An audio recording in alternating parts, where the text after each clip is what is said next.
All right, back again with MIAA Commissioner Mike Racy. And, sir, thanks for coming on. And let's wrap up the school year a little bit, shall we? Absolutely. Yeah, it's been a good one, Chris, and always great to see you and get to talk some MIAA.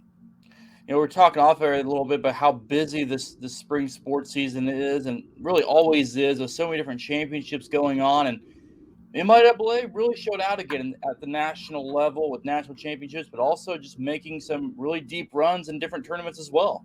Yeah, with Pitt State, they've got it going on in track and field, especially on the men's side, and a great showing by the Gorillas, another national title in men's outdoor track. I think we had six of our MIAA schools, Chris, that placed in the top 26 at the men's championship, and then five in the top 25 on the women's side. So um, more than 80 um, All Americans from MIAA schools, another national title, and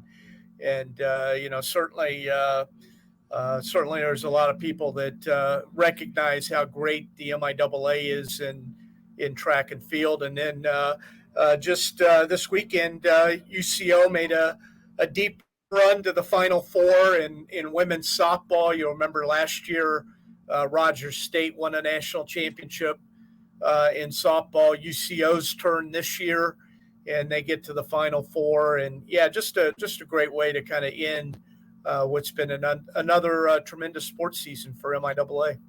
We could talk for hours about how this whole academic year went, just with the amount of just success a lot of the schools have had. But what do you take away from in this academic year, just the success of the MIAA? Well, we've talked about it a few times, just the commitment that our universities put into offering a first class student athlete experience.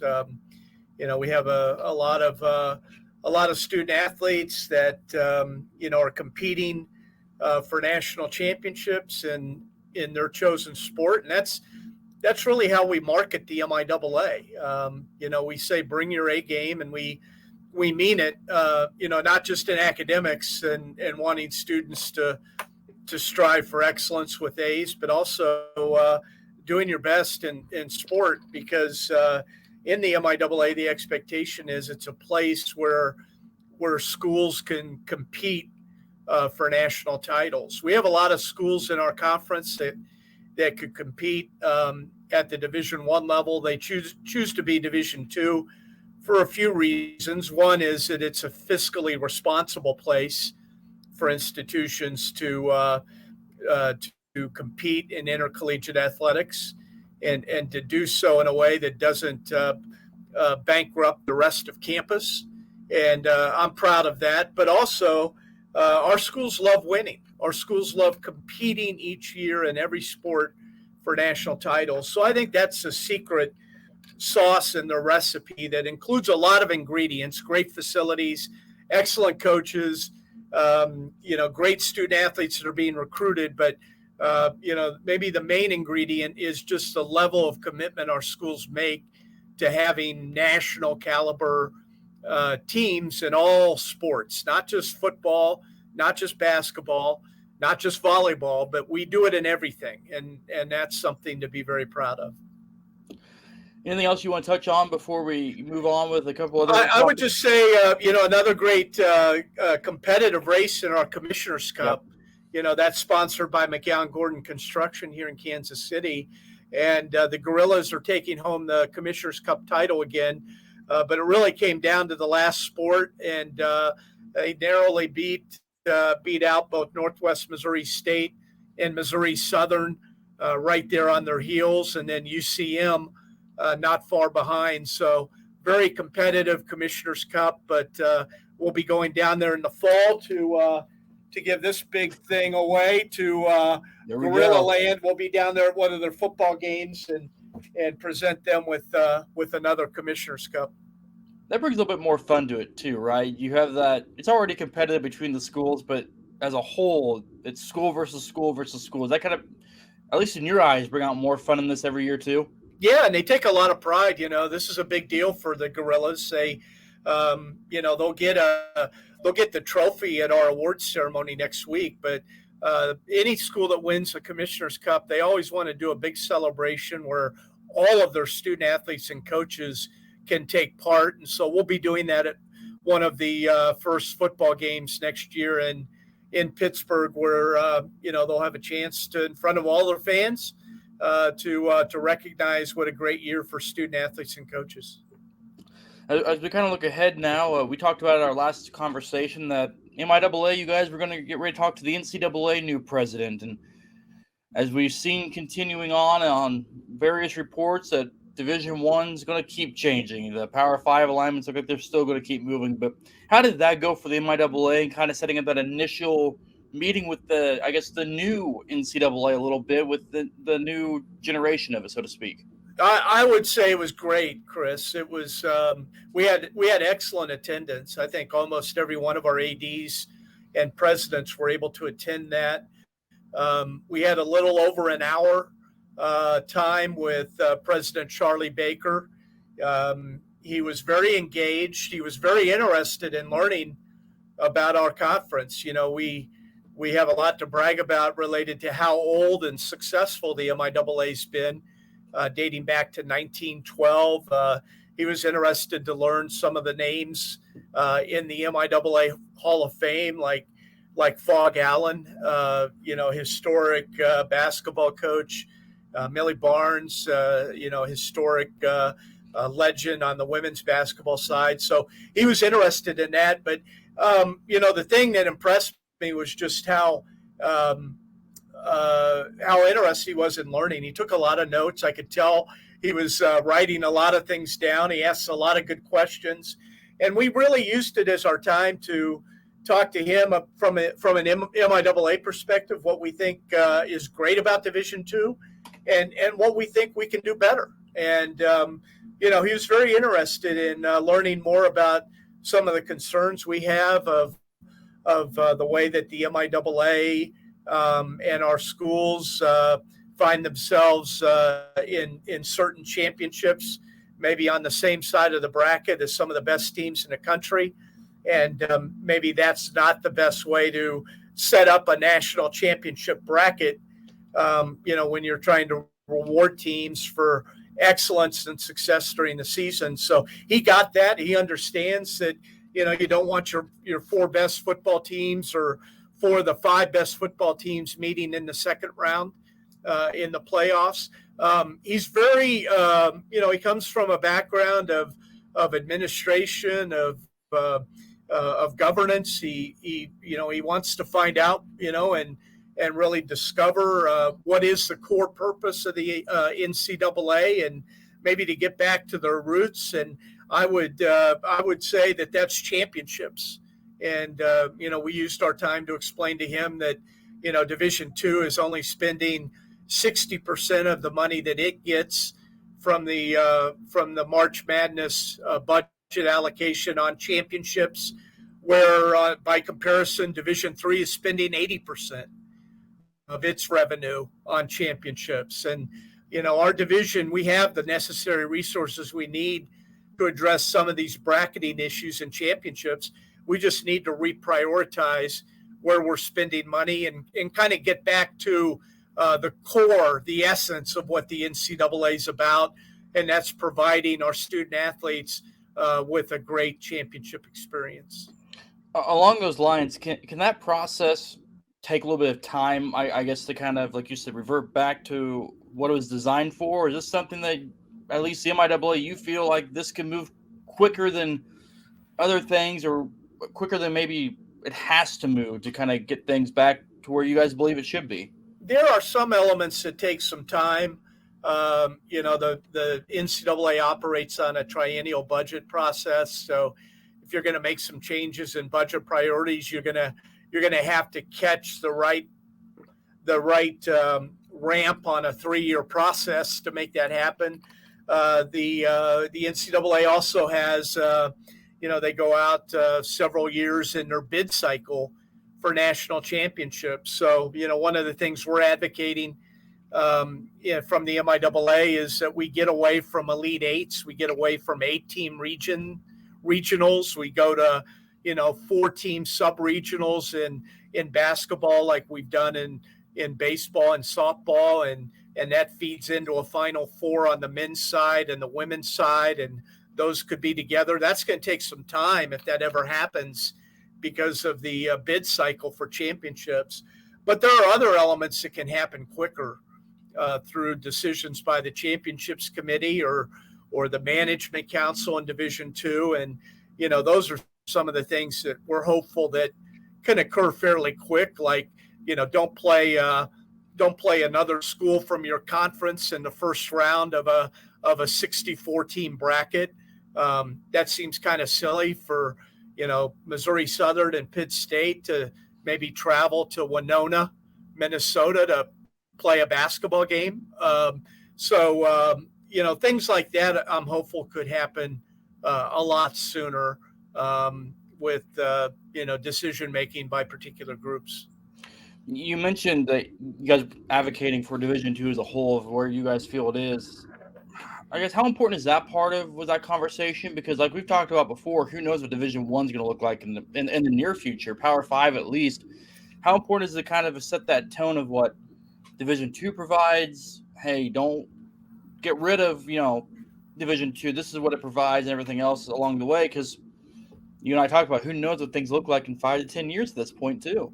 Well, I think it was very important to Charlie Baker because he understands that, Division I really doesn't need to continue to grow at the pace it's growing, and to add schools that are really, frankly, going to struggle from a budget standpoint to keep up and to be competitive. And so he like me wants Division II to be successful so it can continue to grow.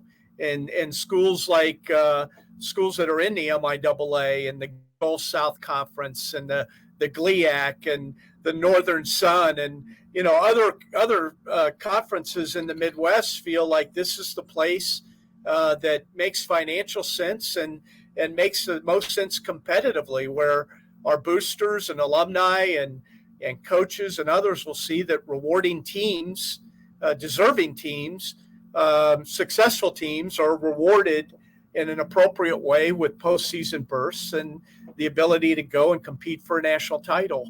He understands all that. So, it was important to share this with him. I'm sure he's not getting that from all Division II conferences that he's talking to. There are many, many conferences that love it just the way it is. And Chris, you might find this hard to believe, but there are conferences and commissioners out there that think Mike Racy is the craziest person in the world and should just shut up. And I'm not going to, though, because I've spent too much time in Division II trying to build this into something that allows us to be the best and continue to be the best. And like I've told people about life in the balance, it's not stagnant. It's not something that's just caught in time. It needs to continue to grow, to evolve, and change as the environment changes. And that's what we need to do in championships. That's what we need to do in regionalization. We need to continue to evolve and get better. And I think he got that message, that there are things that are great about Division II, but there are also some things that we need to change and do better than we're doing right now. See, you get told that you're crazy and need to shut up for like important things. I get told that, and I'm not talking about anything that's relevant. I'm just like rambling about something, and it's like, yeah, you're right. I should just stop talking. Yours are very important conversations to be having. Let's move ahead to the upcoming Hall of Fame event. I know it's a very important part of the end of the academic school year, the MIAA Hall of Fame, the Kim B. Jones Top Male and Female Student Athlete Awards. That's also another – that may be the signal of the end of the academic year more than anything else. That's kind of like, hey, let's look back, let's honor some of the greats that have played in this league and take a moment to kind of just enjoy everything too. Yeah, Chris, when I worked at the NCAA and had the opportunity to lead the Division II staff in Indianapolis, we talked a lot about taking time to celebrate. And, the things that we do are a lot of pressure, a lot of stress, a lot of anxiety that things go right. And and every chance you get, you should take time to celebrate the things that are good. And I'd say no one does it better than the MIAA when it comes time at the end of the year to celebrate all of the great things about our conference. And we'll honor our past with Hall of Fame inductions, including a very good friend of mine and yours, Dr. Bob Bowrichter, that will go into the Hall of Fame as commissioner of the MIAA, former athletic director at Northwest Missouri State, great leader in Division II. So we'll honor our past. We'll also celebrate everything great about the things that are going on in the MIAA right now, and in that manner also celebrate our future, the future of the MIAA, the future of our great country with the 10 male and female student athletes that will be brought up on stage, and two of them, a male and female, will be selected as our Ken B. Jones Award winners this year. These are the best of the best that we have in the MIAA, and to read the bios of these 10 student athletes, what they've done on the field or court or in their sport, how they perform in school, the commitment that they make in leadership on campus and their community, just blows me away every year. And so that's what Tuesday, June 6th is about, Chris, a night of celebration. And we're fortunate that Blair Kirchhoff from the Kansas City Star will be with us again this year as our MC. I think this is year number 7, and no one does celebrations like this better than Blair Kirchhoff. So it'll be a magical night as always. Also, Blair just went to the Missouri Sports Hall of Fame He too. sure did. Yep. Gosh, last month. Very well deserved. And Blair's a guy I read all of his stuff, and when I get a chance, I get to talk to him at Chiefs, Royals, whatever it may be. I always try to get a moment to at least chat with him. Yep, he's not only a great writer and a great thinker, but also just a great person. And anyone that gets to spend time with Blair Kirchhoff's a better person after those few minutes. Absolutely. We'll stick with the theme of June. And I guess when I said wind down, you're not going to quite wind down. The year's going to wind down. There's some MIAA meetings coming up still because that's part of it, right? There's going to be meetings with athletic directors, presidents, everything. Just, I guess when you look at the meetings coming up here next month, just what sticks out, or what's the focus going to be at some of these meetings? Well, I think maybe the theme is new or fresh or different. Those are key words that kind of are in my head. This is the first year, Chris, where we're implementing the new governance structure as adopted by the work of the Constitution Task Force that you and I talked about really last winter is when we focused on that. All of those recommendations were approved, and we've got a new governance structure with groups that have new responsibilities and things that they're in charge of. And so this new format will be put into place first at our athletic director, senior women administrators, and faculty reps when they gather June 5th, 6th, and 7th in Kansas City. And it's really an extended period that we're together in the summer than we've been in the past. Our ADs and SWAs and FARs will have dedicated meetings where it's just those individuals talking about current issues and professional development opportunities on Monday morning, June 5th. Then we'll bring our athletic administrators together in the afternoon with our faculty reps, and they'll really spend time talking about things we want to send to the presidents for consideration the following week when the presidents meet. And then the morning of June 6th into the afternoon, right before our awards event, our athletic administrators and our senior women administrators will meet to really review the operations and the administration of all of our sports and championships from the past year and plan for the future year, the upcoming year. So we'll kind of go sport by sport and talk about everything from what we pay officials to where we have championships to the way championships are structured. And these are all items now, Chris, that have been delegated by the presidents to the athletic administrators for decision making. So, a new meeting, a new format, some social opportunities that are built into that. On Wednesday morning, we'll have an opportunity to do some business on the golf course with many of our ADs and SWAs and FARs that are going to play some golf. So it should be a time of meaningful dialogue, discussion, decision making, but also some time to enjoy each other and to build some important bonds within our conference that help make us even stronger. That's when the best thinking happens, right? The golf course. I agree. I couldn't agree more. Well, I don't know if I think better, but I get frustrated by the third hole and I give up. I'm just like, oh, this is fun. Let's talk to everybody else out here. So yeah, some opportunities to talk in between my 4 putts. Yeah. Always good time. Yeah. When my driver disappears into the woods or the lake or whatever's around me, it just disappears. Along those lines, we'll finish up with this. Some summer projects that you have going on here. I'm just looking at some of it here. Football Alliance, mental wellness advocacy team, Football Media Day. We're still about 2 months away from that, but that's going to be here before we know it. Just again, never stops. It may be a couple of down weeks, but nothing ever truly stops, does it? No, it doesn't. You mentioned the Football Alliance, and we've got 2 meetings scheduled with that group this summer, and we're talking about schedules and partnerships with other conferences in this alliance. We're talking about maybe moving the start date of the season up a week to provide greater flexibility in scheduling, and maybe an off week for schools to have a bye week for recovery, for student athlete recovery and health and safety. We're talking about the portal, how that impacts Division II football. So a lot of important discussions that take place in the summer.